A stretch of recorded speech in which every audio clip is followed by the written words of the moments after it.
Nothing in this podcast is intended as investment advice, and the people in this podcast may hold positions in the stocks they talk about. Do not buy any investment based solely on a tip or recommendation. Please do your own research.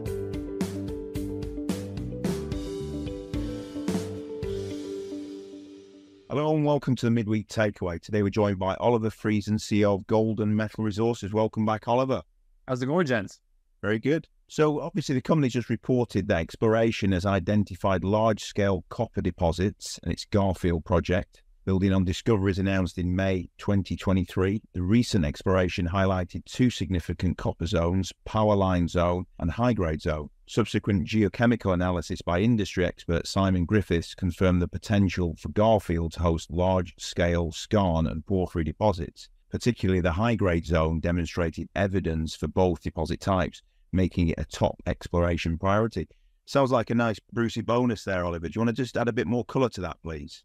Yeah, of course. So as you mentioned there, we did some soil sampling back in late 2022 and got some really encouraging copper results from those soils, which actually coincided with some very interesting copper and rock sample results that were achieved before us. So up to about 5.5% copper at surface, which is obviously a very, very encouraging and exciting grade. But when you get a big geochemical data set like that, ultimately we wanted to figure out a way to kind of extract the most amount of value and information out of that data set. So we engaged a very specialized geochemist to really do a deep dive as to what we were dealing with across the high grade zone and the power line zone. And to our excitement, what we discovered there was the fact that there's both porphyry and skarn type mineralization and alteration at the high grade zone. And the reason that that's so important is so often when you explore for these type of deposits, you'll get just little remnants or little, cut up bits of either one or the other. I mean, it's a bit of a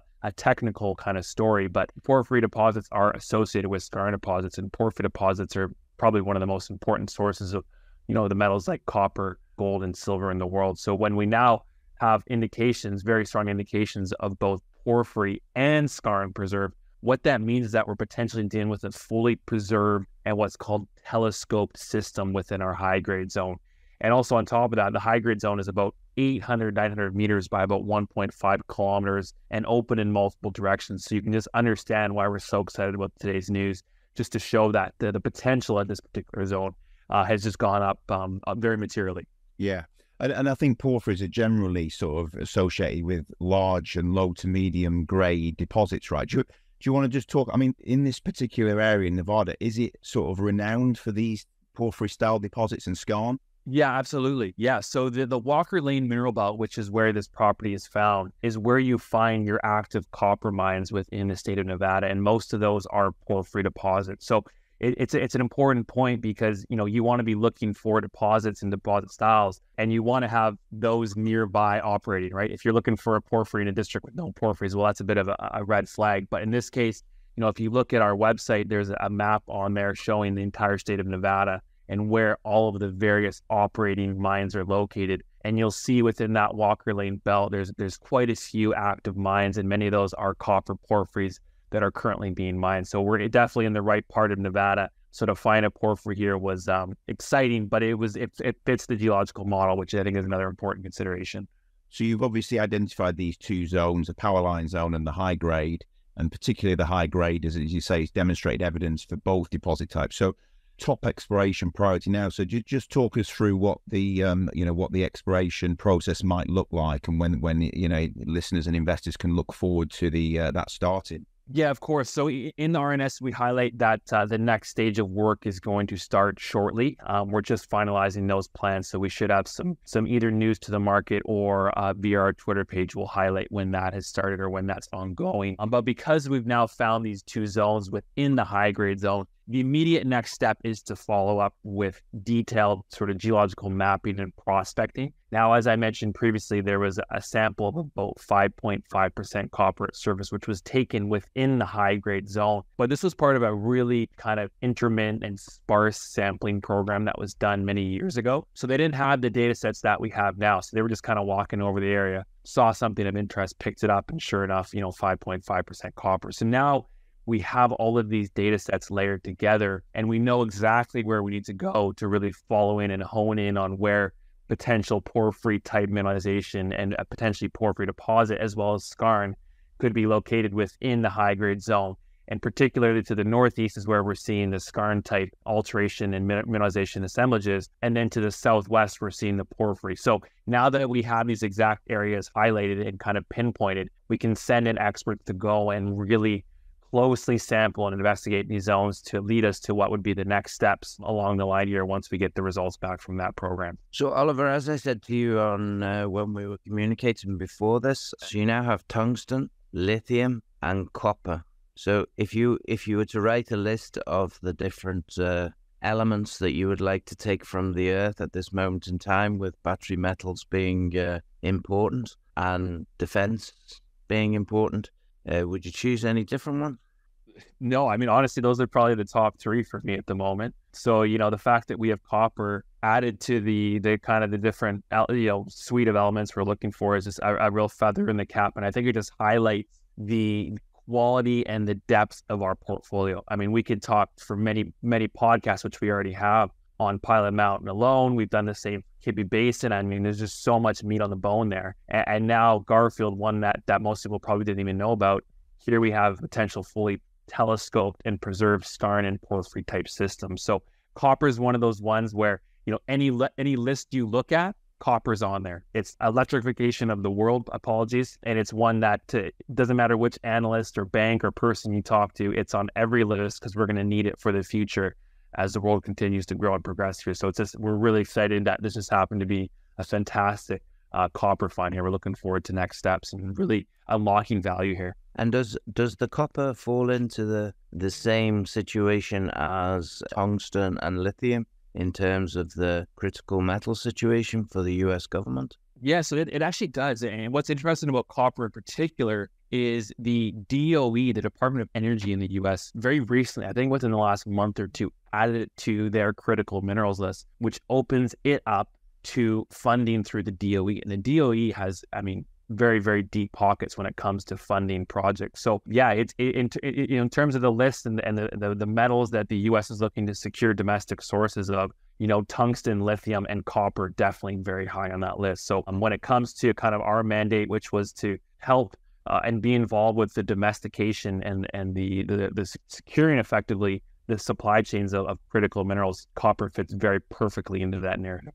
And just as a final question, I suppose, from the point of view of the copper potential, the size of it, how big is this potentially?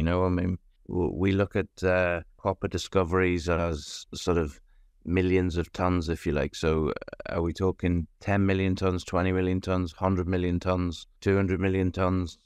I can keep going, but and I'm not looking for an accurate, yes, this is how much we've got in ground, but what is the magnitude of this? Yeah, it's probably a bit too early to say, but there's a couple important data points that I can give you. One is the size of the high grade zone. So we've currently traced it just over 800 meters in a north-south direction, which remains open both to the north and to the south. And then in the east-west direction, it's been traced for about 1,500 or 1,500 meters. And that remains open further to the east. So those are the current dimensions. That's obviously a very sizable anomaly. Objectively, that's a very nice size anomaly. In terms of the magnitude of the results, we have up to almost 1,000 ppm copper in soil.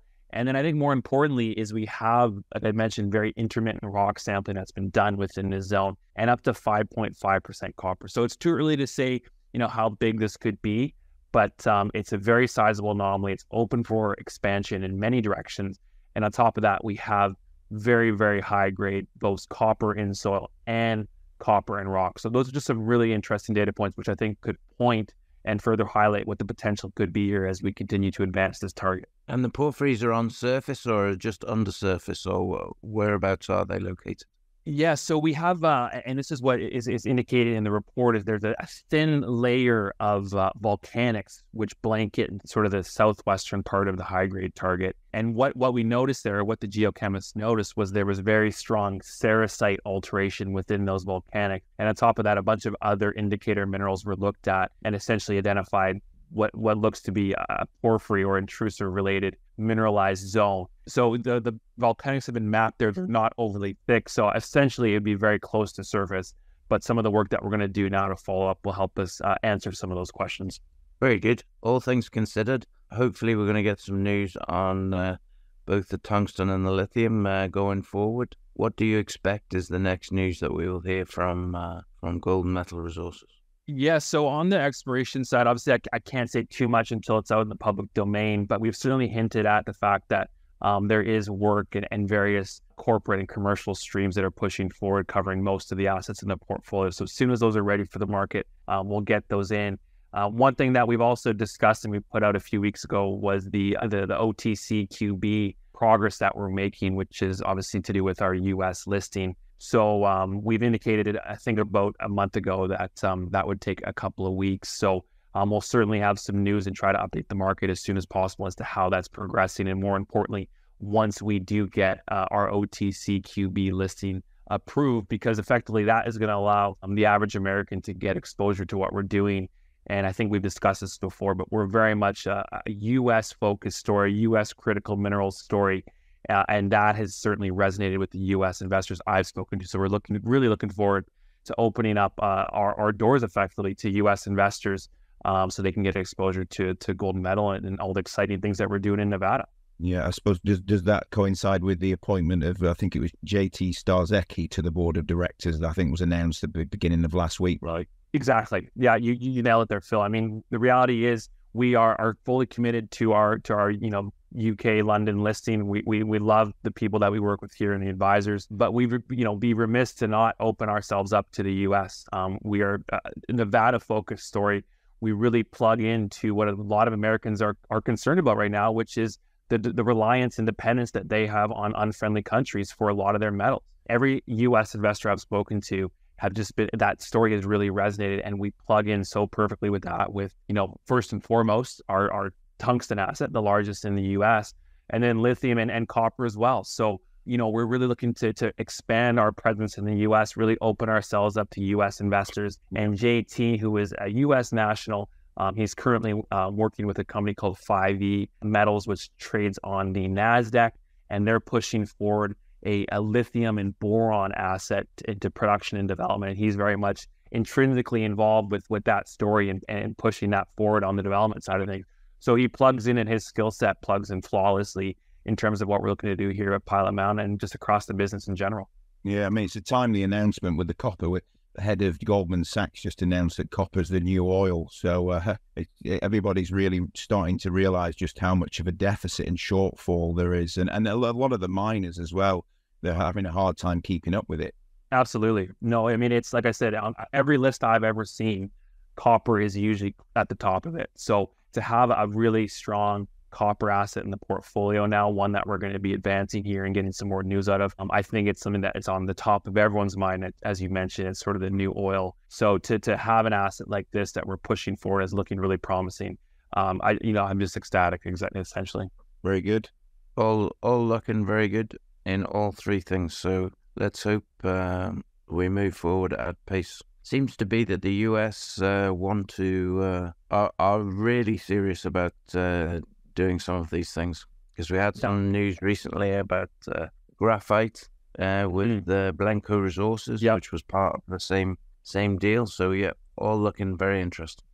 Good stuff. So we look forward to speaking to you soon. Sounds good, Jans. Appreciate it. Oliver Friesen, CEO of Golden Metal Resources, thanks very much for your time. Yeah, thanks, Phil and Kevin. Let's definitely chat again soon, and there'll be lots of news coming across the portfolio, so there'll be a lot to talk about. Thanks, Oliver. This podcast was brought to you by Roast PR Limited. If you would like to appear on a future episode of The Sunday Roast, please email admin@thesundayroast.net